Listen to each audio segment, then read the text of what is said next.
नमस्कार दोस्तों। फाइनेंस और इन्वेस्टमेंट के वर्ल्ड में एक बहुत ही प्यारी सी कहावत चलती है which says one should not keep all his eggs into one basket.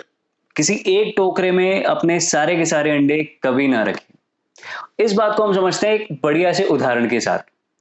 दोस्तों, सन 2008-9 में जब पिछली बार रिसेशन आया था, तब इक्विटी में ऑलमोस्ट 40% तक का लॉस बेयर करना पड़ा था लोगों को। सोचिए, अगर उस दौरान किसी का एक गोल हो जो कि मैच्योर होने वाला हो उसी साल, उस बेचारे को कितनी बुरी तरह से लॉसेस झेलने पड़े होंगे। अब यही अगर मान लीजिए उसने एक डाइवर्सिफाइड पोर्टफोलियो रखा होता जिसमें कुछ इन्वेस्टमेंट गोल्ड में, कुछ इक्विटी में, कुछ लिक्विड फंड्स में जैसे कि गिल्ड हो गया, एफडी हो गई, वहीं कुछ आपने कैश में अगर रखा होता, तो उस वाले केसेस में आपको ये जो 40% का फटका जो पड़ा, वो उतना ना लग के 1% आप मुनाफे में रहते उस साल के दौरान। अब आप लोग सोचेंगे कि सर 1% तो कुछ भी नहीं होता प्रॉफिट। तो सर वो चीज 40% के लॉस से तो एनी डे बेटर ही है। अब इसी के चलते दूसरे साल के बारे में बात करते हैं। इसके जस्ट नेक्स्ट ईयर में इक्विटी 94% ऊपर गई थी, और जबकि डाइवर्सिफाइड पोर्टफोलियो में महज 27% का इजाफा हुआ। अब आप कहेंगे कि सर अब आपकी बात तो गलत हो गई, आपको तो 94% के हिसाब से तो अब आपको डाइवर्सिफाइड पोर्टफोलियो रखना ही नहीं चाहिए। नहीं दोस्तों, हम लोग इन्वेस्टमेंट की शुरुआत करते दिमाग से हैं, लेकिन जब भी झटका पड़ने लगता है और लॉसेस होने लगते हैं, हमारा सबसे पहले दिल घबराता है। 2008-9 में जब लॉसेस होना शुरू हुए होंगे ना, तो किसी ने भी वेट नहीं किया होगा कि अगले साल वो चीज इंप्रूव होगी। सबने झट से निकालना स्टार्ट कर दिया होंगे पैसे। 90% से भी ज्यादा लोगों ने पैसे जैसे तैसे करके निकाल दिए थे। तो वो जब एक बेटर अपॉर्चुनिटी का वक्त आया था ना, उसको इनकैश करने के लिए लोगों के पास सोर्सेज ही नहीं थे। तो इसलिए डाइवर्सिफाइड पोर्टफोलियो अगर आप बना के चलेंगे सूझबूझ के साथ, तो आपको बहुत बेनिफिट है। आप रात को आराम से पीस ऑफ माइंड के साथ सो सकते हैं। प्रॉफिट्स रिटर्न्स बहुत ज्यादा एक्सट्रीम ऊपर नहीं जाएंगे, लेकिन इतनी भी बुरी तरह नहीं गिरेंगे कि आप एफडी के रेट पे आ जाएं। डाइवर्सिफाइड पोर्टफोलियो का इतिहास उठा के देख लीजिए पिछले 10 साल का। अगर आप 25-25% के हिसाब से कुछ डेट में, कुछ लिक्विड फंड्स में, कुछ कैश में और कुछ इक्विटी में अगर मिला के रखते हैं, तो आप मोटा मोटा 11 से 15% का रिटर्न हर साल मिला है, जो कि एनी डे किसी भी एफडी से बेटर है। अब बात आती है कि क्यों मैं स्ट्रेस कर रहा हूं, दे रहा हूं इस चीज पे कि भैया आपको डाइवर्सिफाइड पोर्टफोलियो लेना चाहिए। Diversification helps you in reducing the risk. आपका रिस्क कम हो जाता है। अब आप कहेंगे कि सर वो तो हम फिर जो सरकार की दी हुई बहुत सारी स्कीम्स हैं उसमें पैसा डाल देते हैं, तो वहां भी तो रिस्क कम हो जाएगा। नहीं दोस्तों, अगर सारा का पैसा वहीं उठा के डाल देंगे तो आपके ओवरऑल रिटर्न्स बहुत कम हो जाएंगे। सरकारी स्कीम सेफ जरूर होती हैं, लेकिन उसमें रिटर्न्स भी फिर उसी हिसाब से कम मिलते हैं। आपको रिस्क इतना लेना है कि आप उसको प्रॉपर तरीके से मैनेज कर पाए, और मैनेज रिस्क आपको हमेशा बेटर अपॉर्चुनिटी की तरफ लेके जाता है। एग्रेसिव होके लेंगे तो बहुत रिस्की होगा। उतना ही रिस्क अवर्सिव भी नहीं होना कि जी बिल्कुल ही नहीं ले रहे हैं। रिस्क को बैलेंस आउट करके चलना पड़ेगा, रिटर्न तब ऑप्टिमम होगा। आज की इस पर्टिकुलर वीडियो में मैं आपको बताऊंगा ऐसे कौन कौन से फैक्टर्स को आपको ध्यान में रखना है जब भी आप एक डाइवर्सिफाइड पोर्टफोलियो बनाने का सोचें। तैयार हैं आप लोग? चलिए शुरुआत करते हैं सबसे पहले फंडे के साथ। हमें जहां पहुंचना है उसके लिए बहुत ज्यादा जरूरी है हम ये जाने कि आज हम कहां खड़े हैं। Know your current state of portfolio. Where have you invested the money? क्या आपका सारा का सारा पैसा इक्विटी में है या आप डेट में भी इन्वेस्ट करते हैं? जो लोग मुझे ये कहते हैं ना कि सर हम तो बड़े ही एग्रेसिव इन्वेस्टर हैं, हम 100% अपना इक्विटी में पैसा रखते हैं, तो मैं बताना चाहूंगा कि कहीं ना कहीं उन्हें अनइंटेंशनली पता ही नहीं है कि वो डेट का भी हिस्सा ले चुके हैं। क्यों दोस्तों, आप सैलरी नहीं उठाते हैं?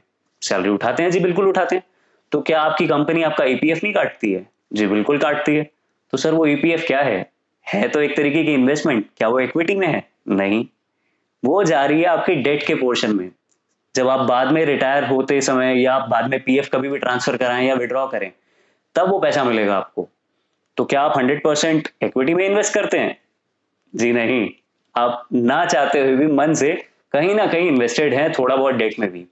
तो जो लोग ये कहते हैं कि एग्रेसिव रिटर्न सिर्फ सिर्फ 100% में इक्विटी में इन्वेस्ट करता हूं तो मैं बताना चाह रहा हूं, वो ये बोलना चाहते हैं कि मेरे हाथ में जो लिक्विड फंड्स हैं वो इक्विटी में इन्वेस्टेड है, नॉट द ओवरऑल। तो जो एग्रेसिव इन्वेस्टर होगा उसका डायमेंशन बदल के इस वाले सिनेरियो में मॉडरेट हो जाता है। ये थी पहली सबसे इंपॉर्टेंट बात। अब आते हैं दोस्तों दूसरे इंपॉर्टेंट पॉइंट पे। Everybody requires debt products. Sir मानिए या ना मानिए, आपके पोर्टफोलियो में थोड़ा बहुत डेट में इन्वेस्टमेंट होना ही चाहिए। वो एक ऐसी इन्वेस्टमेंट है जो कि आपको बुरे वक्त में आपके कंटिजेंसी के तौर पे वो कॉर्पस काम आएगा।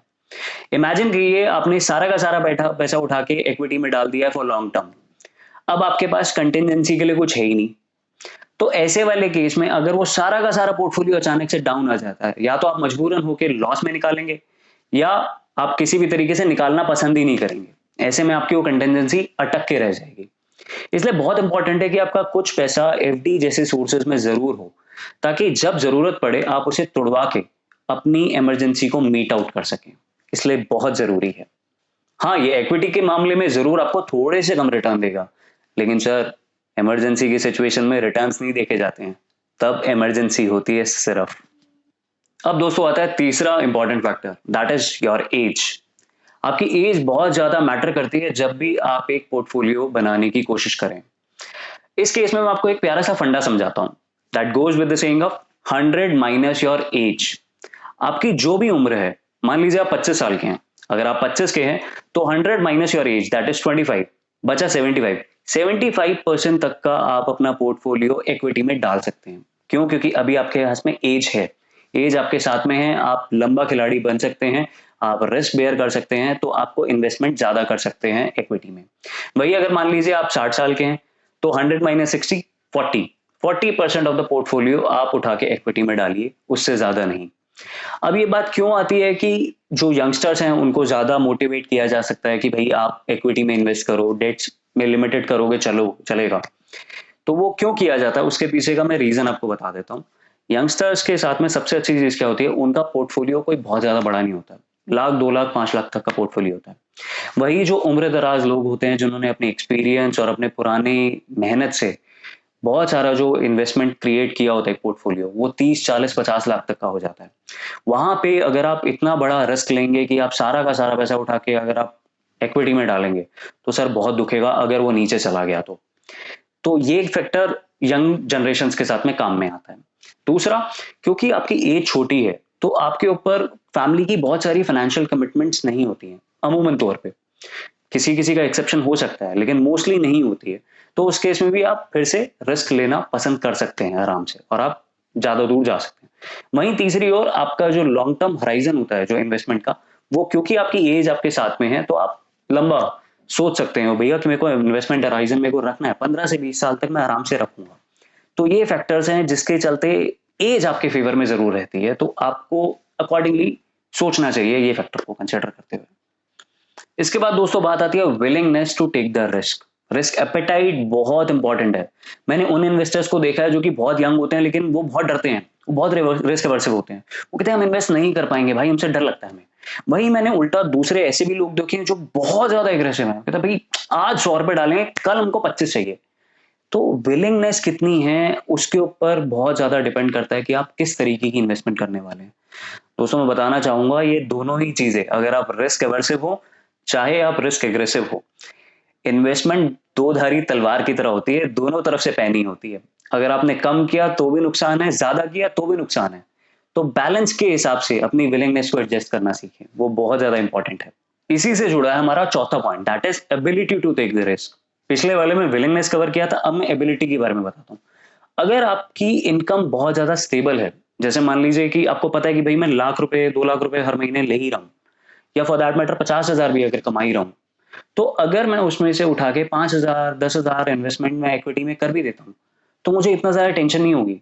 वही मान लीजिए दूसरा एक बंदा है जो कि 20,000 रुपए कमा रहा है, अब वो उठा के 10,000 15,000 रुपए इक्विटी में डाल दे, टेंशन वाली बात है ना। तो आपकी इनकम भी बहुत ज्यादा डिटरमाइन करती है कि आपकी एबिलिटी क्या है। अपनी इनकम को नजरअंदाज बिल्कुल भी ना करें, उसके मद्देनजर रखते हुए एक इन्वेस्टमेंट का पोर्टफोलियो डिजाइन करना बहुत ज्यादा जरूरी है कि आपकी एबिलिटी कितना रिस्क लेने के लिए है। फिर एक इंपॉर्टेंट फैक्टर आता है दोस्तों, आपका टाइम पीरियड। आप कितने ड्यूरेशन के लिए इन्वेस्टेड रहना चाहते हैं। मान लीजिए आपका गोल अगर सिर्फ 3 साल का है, मैं 3 साल तक आप इन्वेस्ट करना चाहते हैं, उसके बाद आप कहते हो भैया मेरे को इक्विटी से बाहर होना है, तो ये चीज रिकमेंडेड बिल्कुल भी नहीं है दोस्तों। इक्विटी बहुत ज्यादा वॉलेटाइल है। अगर हम आज की मार्केट में जो चल रहा है, मार्केट से रिलेटेड, उससे बारे में बात करें, 3 साल का जो गोल है, जो टेन्योर है, वो बहुत कम है। इक्विटी में इन्वेस्ट करने के लिए कम से कम आप मान के चलिए 10 से 15 साल तक आपको इन्वेस्टेड रहना है।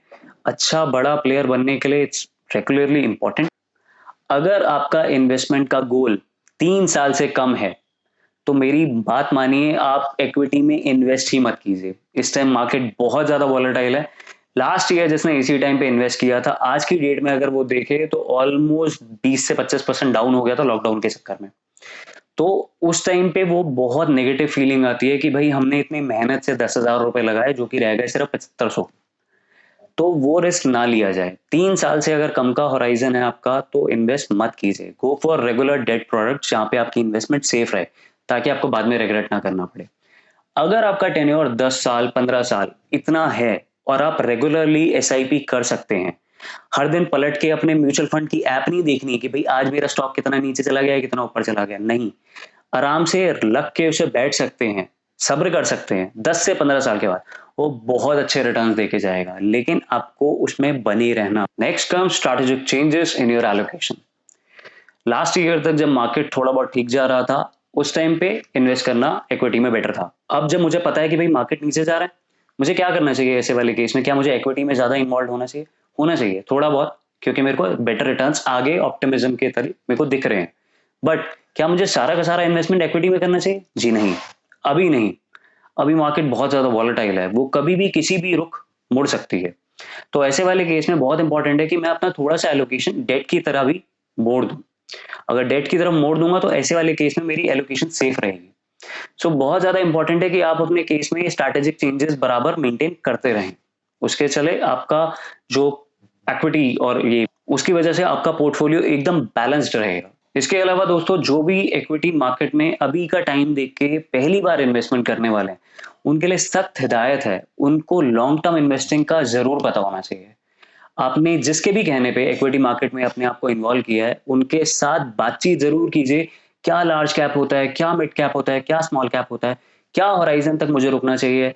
लॉन्ग टर्म से मेरा मतलब है कम से कम 3-5 साल से ऊपर।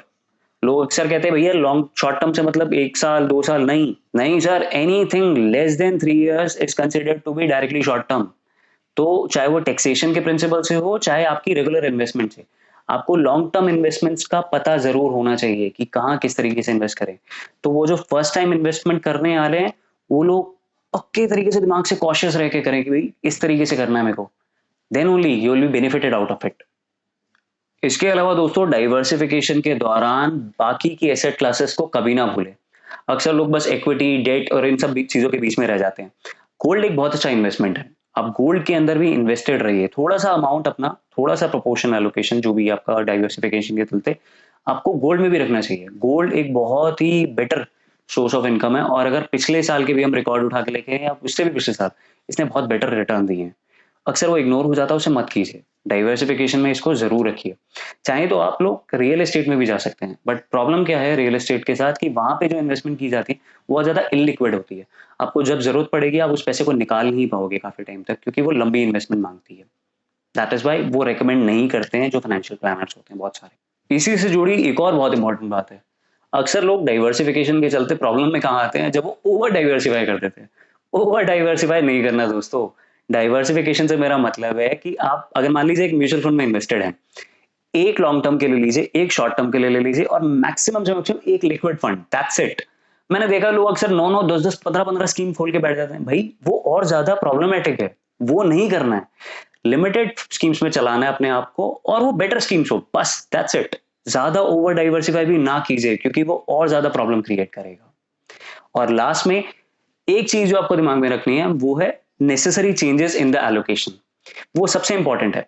मान लीजिए मेरा इक्विटी का एक गोल था कि मेरे को पता है कि मेरे को 15 साल के बाद एक प्रॉपर्टी खरीदनी है। मार्केट अच्छी चल रही है, बहुत अच्छा जा रहा है, बहुत सही है।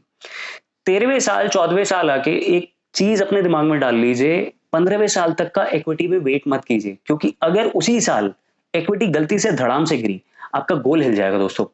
इसलिए बहुत ज्यादा इंपॉर्टेंट है उस मौके पे 13वें 14वें साल पे चुपचाप अपना मेजर एसेट एलोकेशन निकाल के उसमें से डेट में डाल दो, ताकि आप सेफ जरूर हो जाओ, सारा का सारा नहीं बट एक मेजर चंक, ताकि अगर गलती से उस पर्टिकुलर साल में जब आपका गोल मैच्योर होने वाला था, उस साल अगर कोई आपदा आ गई तो आपके ऊपर वो गिरे ना बुरी तरह। इसलिए जरूरी है वो नेसेसरी चेंजेस करना एलोकेशन में, ताकि आपको बेस्ट से बेस्ट रिटर्न्स मिल सकें। तो ये थी दोस्तों हमारी वीडियो डाइवर्सिफिकेशन के ऊपर। मैं उम्मीद करता हूँ ये सारे पॉइंट जो मैंने आपको बताए हैं, ये सब आपको पसंद आए होंगे और ये सारे के सारे आप अपने निजी लाइफस्टाइल जो कि इन्वेस्टिंग से रिलेटेड है उसमें इनकॉर्पोरेट भी करेंगे। मैं मिलूंगा आपसे अपनी दूसरी वीडियो में एक बेहतर अच्छे टॉपिक के साथ। तब तक के लिए मनोज पोपटानी का नमस्कार।